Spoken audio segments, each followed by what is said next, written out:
Hello and welcome to the Leaders in Supply Chain and Logistics podcast. I am your host, Radu Palamariu, Group CEO of Aalberts Global. Our mission is to connect the supply chain ecosystem by bringing forward some of the most interesting leaders in the industry.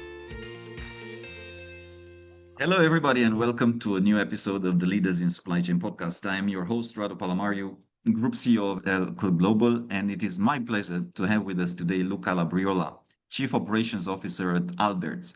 Aalberts is a global industrial technology group, more than 3 billion in revenue, 125 global locations, which delivers mission-critical technologies for three segments: industry, semicon, and buildings. The company is known for quite a unique decentralized model, strong entrepreneurship, and consistent long-term value creation. Luca sits at the heart of this model, being the Chief Operations Officer, and he has the responsibility to turn strategy into performance across a very complex global footprint. Luca, welcome to the show and glad to have you. Thank you, Radu. Thank you for the invitation. My pleasure. So maybe let's start, as always, with your background and how you ended up in supply chain and operations and in this beautiful career. And what are the key inflection points when you look back in those moments in your career? Thank you, Radu. And probably, I can say I started my career in the shop floor. I started in my career in a place in Italy, south of Italy, close to Naples, making cars for Alfa Romeo. And my job was morning and afternoon shift supervisor. So I worked in the factory. And I was fresh out of the university. And immediately I realized that what I studied was slightly different than reality. And because of high absenteeism, very often after my first shift as a shift leader, I was staying in the shop floor to help my colleague and to work on the line. So I spent a lot of hours assembling batteries, assembling sensors. And I remember once my manager was passing by and looked at me and told me, "Hey, Luca, think about your mother believing you are a big engineer at Alfa Romeo." And this was, of course, he made it with a smile, but this was staying with me and stayed with me for a while. But now I remember with pride, because I really believe that value is not built out of job titles. Value is really built out of execution. And I have a lot of respect for execution. That's probably the root cause of my passion for Gemba, the way I started my career in Alpha. And I think that's a vivid memory for me. And in all the moment I'm in leadership position, every time I'm in leadership position, I really try to link and ground strategy with the reality of operations. I think that really those that are working in the shop floor are creating the value. And that's the most important part for me. And I really believe that, sustainable performance starts with respect of execution. For sure. That's a bit on how I started. And that's why I'm really passionate for operation. If I think about probably a nice moment, it would be Philips. I stayed in, after Fiat Auto, Alfa Romeo, I went to Honeywell for 13 years, different position, a lot of travels, lean manufacturing, a couple of plant manager experience. And then I landed in Philips for 9 years. And my last role in Philips was integrated supply chain leader for magnetic resonance. And I took the role in a situation where, the supply chain alignment and delivery performance were under a big pressure. And it became really quickly clear to me that the problem was systemic and not functional. Because, the planning, the manufacturing, the commercial teams were each one optimized locally. But what we missed is really the end-to-end connection. And so really we shifted really from a fragmented operation to a truly end-to-end supply chain model. What we did concretely was to step up on SIOP capability. And this was not only doing a monthly executive SIOP, but this became really the platform for taking decision. This became really the way to look at our demand and prioritize demand with the constraints that we had in supply chain. This was the way to really light up and visualize the critical components. And for this, we worked with our suppliers and we connected also on lead time, on capacity, in order really to have a flawless end-to-end supply chain. This was from a process standpoint, but process is nothing without people. And what we did also was to step up in capability. We strengthened the team and we really upgrade the organization with end-to-end supply chain leaders that were able to understand the difficulties and the complexity of the word and navigating this ambiguity and really remove the friction across. The third point was also restoring the purpose, why we were doing what we were doing. And when we started, it was difficult for us to keep our promises. And this was the most difficult part. I was, of course, as a part of magnetic resonance, I was often in hospitals speaking with doctors. And the doctor were telling me, Luca, because of delivery performance, we have to delay some of the scanning of patients. And this stayed with me, hit me. And that's why purpose is another important one. I think it's important to understand why we do what we do. And basically with process, capability, a purpose-driven organization was much easier to really restore the flow and keep our commitment. Now, the result of it was, of course, a better on time in full delivery performance, much less inventory, almost zero back order. But I think what stays with me, once again, is alignment with the end-to-end supply chain, the data, the capability, and the purpose-driven. And that's an important part of the career, if I have to say.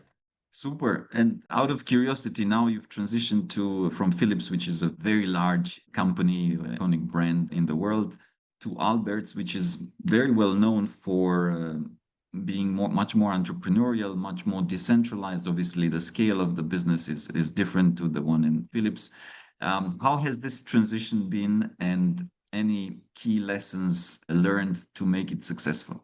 Yeah, I agree. And Radu, when I transitioned to Aalberts as a group COO, I immediately understood that the context was different. Of course, I was coming from, Honeywell, Philips, bigger corporation, more structured, and I was moving to a leaner, as you said, more entrepreneurial model. Still a multi-billion group, as we said, but with much faster decision cycle. And of course, part of executive team, collaborating a lot with supervisory board. So what I thought is that I needed preparation. And I think what worked very well in the transition is that I did study a lot of outside in view, looking at website, but I also did something that I didn't do before. I invested in a executive coaching, and he helped me a lot in the transition from a business COO that I was in Philips to a more strategic group COO. That's really probably, if I think about why the transition worked, is also because of a very good preparation before entry. I entered to execute, as you said, the transformation, and we presented into the Capital Market Day in 2024 our Thrive 2030 strategy.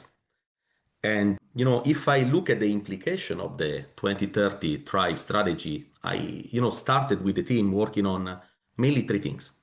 It's really restoring the backbone of supply chain and operations, which means really supply chain excellence with SIOP and SNOE, procurement excellence, especially in direct and indirect material, where we saw a lot of opportunities, a lot of synergies.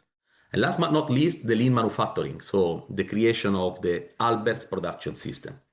This is start of a journey of a multi-year operations transformation. And of course, by doing this, we are also stepping up on capabilities, which means, again, remember the end-to-end supply chain that stays with me. That's what we're trying to do. Every business, because the organization is really business-driven, they have their own COO that work end-to-end across the chain. And I think this creates a lot of value. As I said, we are still at the beginning of the journey, but after probably a year and a half, I'm happy to say that with the team, we started to see some early wins with great inventory reduction, so cash control, capex control, alignment in the organization, and also footprint optimization that keep me being positive also for the future. You asking me how the transition was, and I think I normally refer with a word which is refreshing. For me, it's refreshing because of the speed of execution. And in this environment, really, once direction is clear, the implementation follows quickly. And this creates momentum. And momentum in this kind of organization, in a lean organization, really becomes a power driver of transformation. And that's what I'm experiencing. So when you align with business, when you show the value of what you do, you can be very fast and very impactful. And that's what we are doing with the team. So once again, the transition are successful so far. I'm very happy of entering the organization.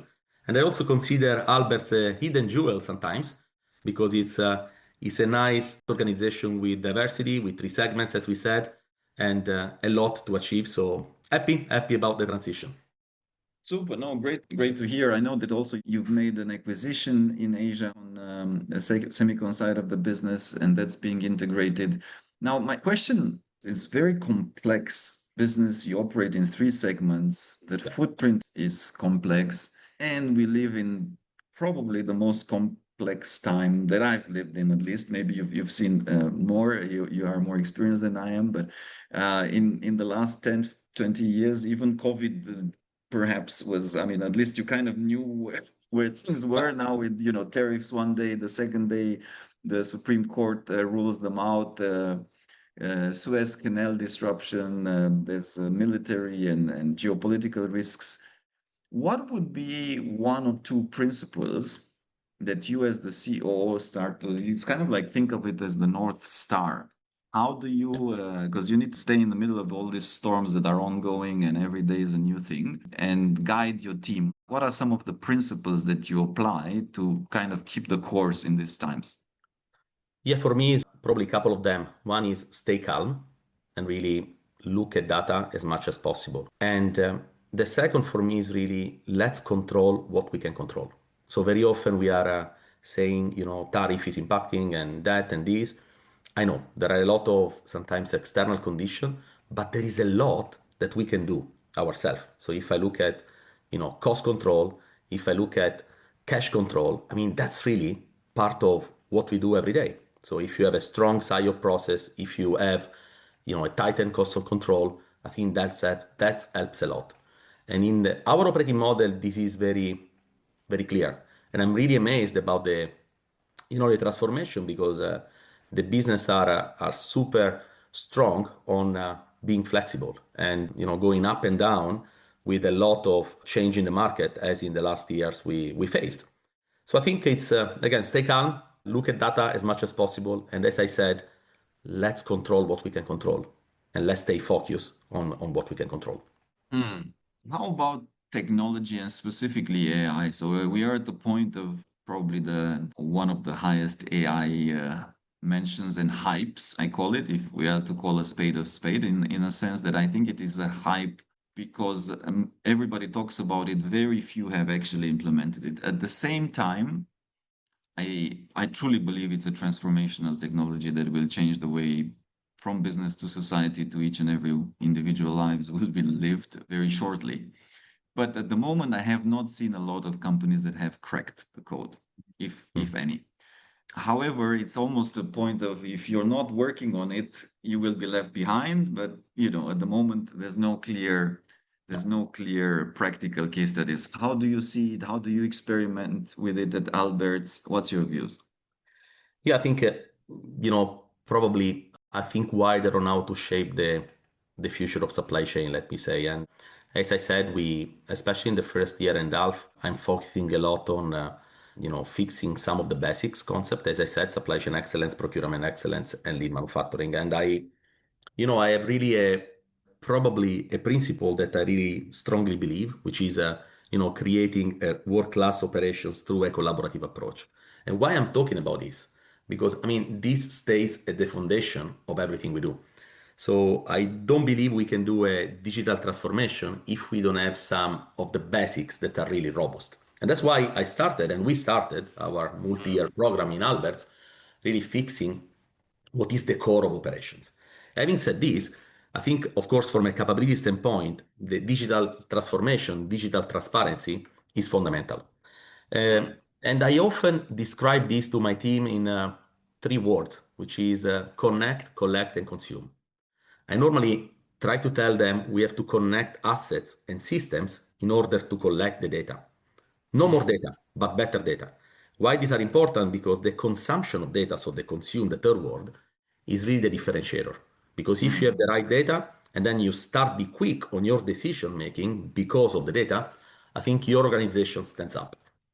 And at the moment, that's our approach. We have a lot of pilots, and I'm not limiting pilots. So we have a lot of different initiatives popping up in the different areas. What I do is coordinating across because I don't want to reinvent the wheel every time. So the concept of connect, collect, and consume are the guiding principle for us in order really to make impact in the different organization. I think also we also speak a lot about digital transformation, but in my view, none of this works without the human factor. Technology enables performances, but in my view, collaboration, and especially adaptability and leadership, ultimately define it. So the future of supply chain for me will not be led only by systems, but we will be led by people that are really able to align strategy, technology, and execution. And that remains very important as human factor. Got it. Equally important, and I think very high, if not the highest on the board agendas, is the topic of how do we upgrade the stuff? How do we upgrade, upskill?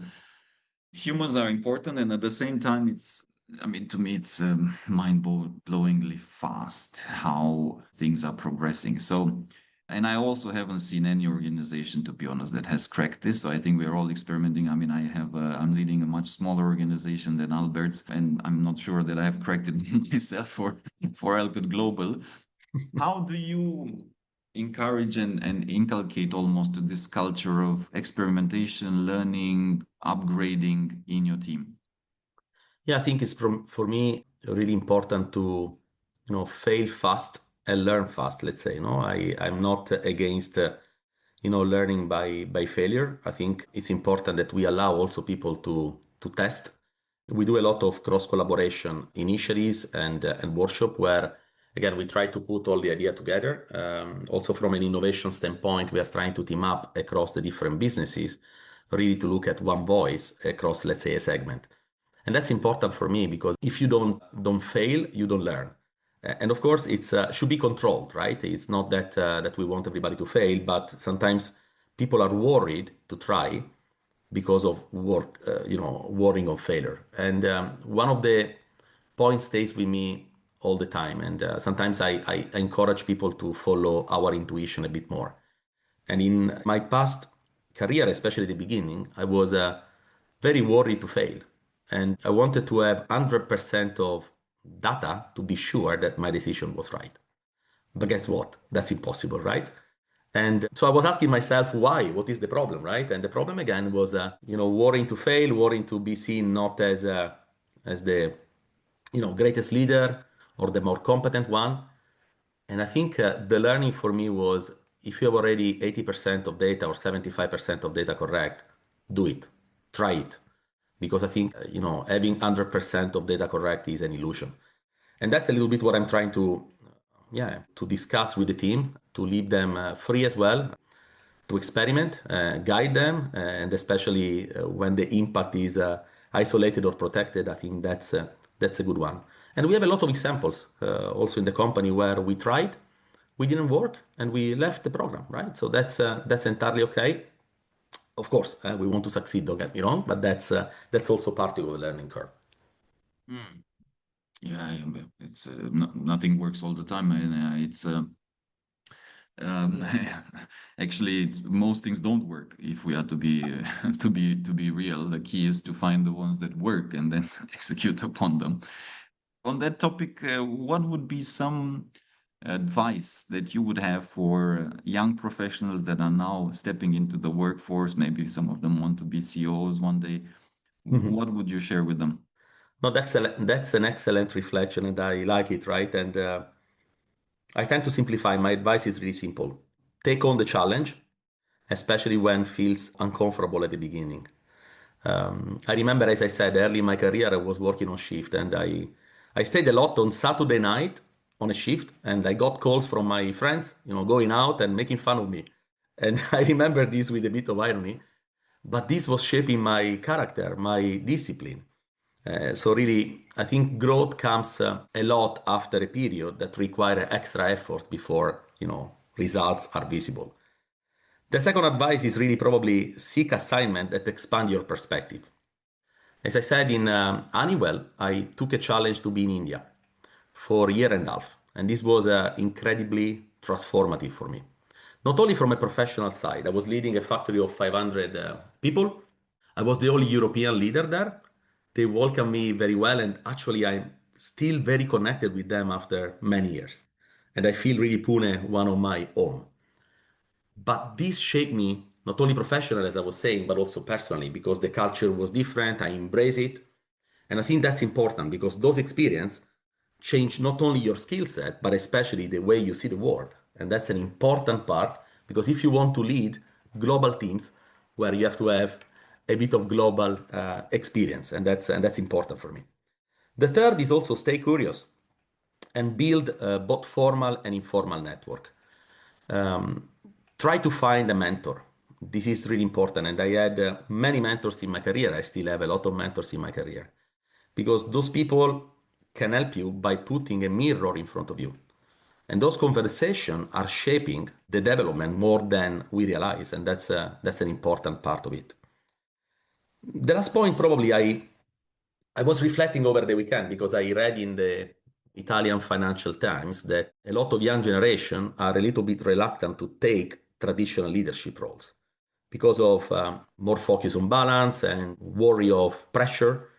And I understand very well because balance is important. And for me, balance is super important. I really try to balance as much as possible family, work, and sometimes it's difficult, but that remains one of my guiding principles.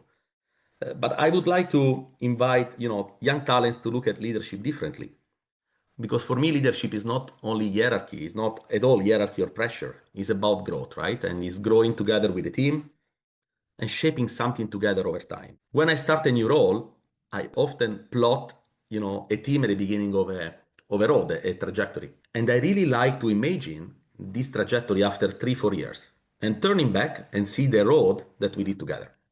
That's for me is really fulfilling. And, over time, after probably my 22 years plus career, I'm probably at the middle of my work tenure, or I don't know. But, I've come to see leadership really more than a role. And it's almost a vocation for me, right? It's really about contribution. It's about guiding, it's about serving, and creating the condition for us and for others, especially, to succeed and to shine. And over time, I really have learned how to follow joy of building something that really stays with the team. And that's, for me, is probably one of the most fulfilling part of a career. Yeah, well said, Luca. Well, on that note, thanks a lot for all the sharing, the examples, and the great case studies that you imparted with us today. Wishing you lots of success in this world that we're living in and to make a dent in Aalberts. And thanks a lot for joining us today. Thank you, Radu. Thank you for the invitation, the opportunity, and was a pleasure to be with you today. Thank you. Once again, this is Radu Palamariu. Thank you so much for listening to this Leaders in Supply Chain podcast episode. If you're listening it on iTunes, Spotify, or any other channel, we'd love if you leave us a review. And of course, share this with anyone you think might enjoy it. Thanks again for tuning in, and I'll catch you next time.